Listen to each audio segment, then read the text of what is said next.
Hello guys, welcome to my channel. Nah, sekarang saya akan membahas komik Popcorn.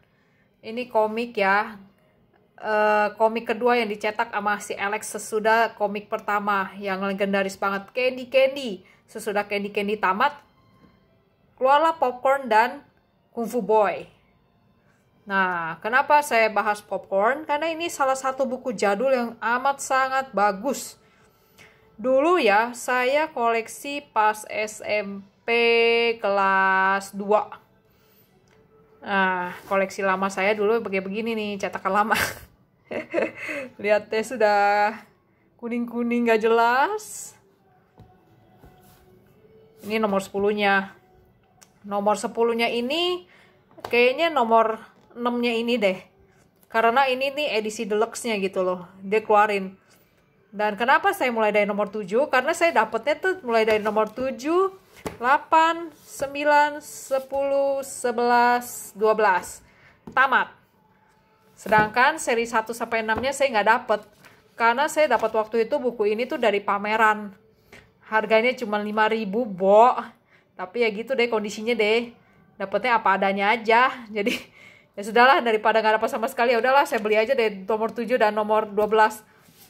Pikiran ya siapa tahu kalau beruntung dapat gitu nomor 1 sampai 6-nya. Tapi saya habis beli buku ini kan saya langsung cari di Gramedia. Ternyata di Gramedia itu udah kosong, udah nggak ada lagi. Jadi ya udahlah, nasib lah. Tapi untungnya dulu saya pernah baca ini buku. Jadi saya bisa tahu dari ini cerita, langsung loncat dia ke nomor 13. Jadi ya kan maklum lah karena ini tebal, jadi satu bukunya tuh edisinya 2 buku gitu loh. Lumayan sih. Gitu. Nanti. Terus udah gitu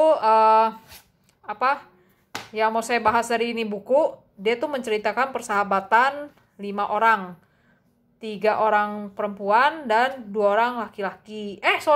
Bukan 5 orang, 6 orang. 6 sekawan pokoknya. Ya mirip-mirip. Awalnya tuh mereka ya bersahabat tuh platonik gitu loh.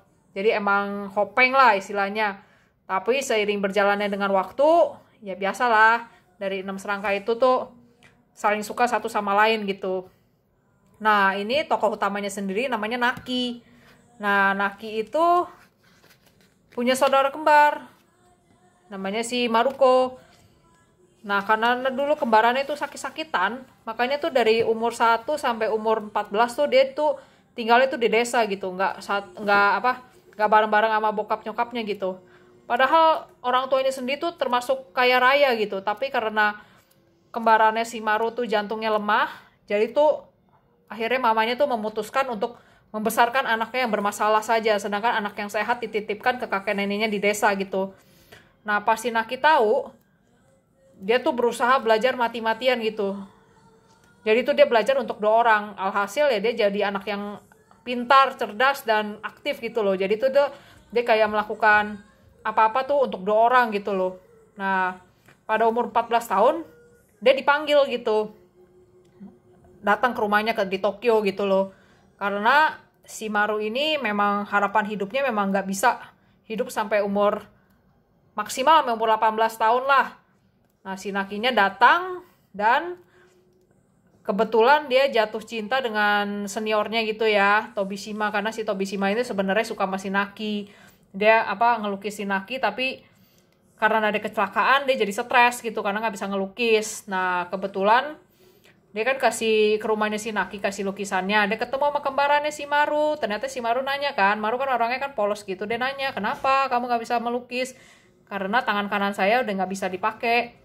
Ya kalau gitu lukis pakai tangan kiri aja. Terus Tobishimanya tuh shock gitu loh. Iya juga ya, gue masih punya tangan kiri.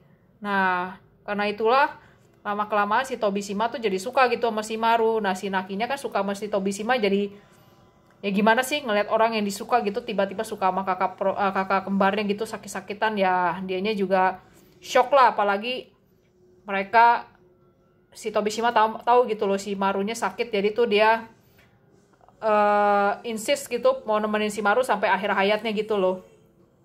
Nah, terus udah gitu yang menarik dari cerita ini tuh pokoknya persahabatan mereka deh antara ini Yang panjang rambutnya namanya Okita, yang ini Iwasaki. Apa? Yang pendek. Terus ada juga Tamura, si dokter ini gitu. Tadinya dia anaknya songong juga tuh. Apa? Pokoknya belagu deh, mentang-mentang dia punya rumah sakit. Papinya sih yang punya rumah sakit, papinya dokter gitu. Jadi emang dia cita-citanya juga mau jadi dokter. Dia tuh menganggap tuh si Naki tuh rival. Karena tuh si Naki tuh pinternya tuh saingan gitu sama dia loh. Dia nomor satu, Naki nomor 1, dia nomor 2-nya, dan dia nggak seneng gitu. Tapi seiring berjalannya waktu tuh akhirnya mereka jadi temenan gitu. Dan si Tamura itu suka dengan kakak kembarnya si Naki. Bingung juga ya, padahal dia orang sempat musuhan gitu si Naki sama si Tamura. Maksudnya bukan Nakinya sih yang musuhan, si Tamura yang musuhin si Naki, malah dia sekarang suka sama si Maru. Padahal Maru itu kakak kembar identik loh sama si Naki loh. Cuma bedanya rambutnya dia panjang gitu. Nah si yang menarik dari cerita ini konfliknya, terus bagaimana akhirnya si Naki menerima gitu. Akhirnya si Tobishima suka sama si Maru, dan si Naki akhirnya mencintai salah satu antara Okita dan Chibi Iwasaki gitu. Dan andaikan gitu salah satu sih ada yang meninggal ya dari antara mereka berdua, dan saya tidak akan kasih tahu spoilernya siapa. Andaikan mereka tidak meninggal, si Naki pasti bakalan bingung tuh, karena tuh si Naki tuh suka sama dua-duanya gitu. Bakalan jadi poligami yang ada. Dan dia bingung mau pilih yang mana, karena berhubung sudah meninggal salah satunya ya, jadi ya dia pilih salah satunya lah.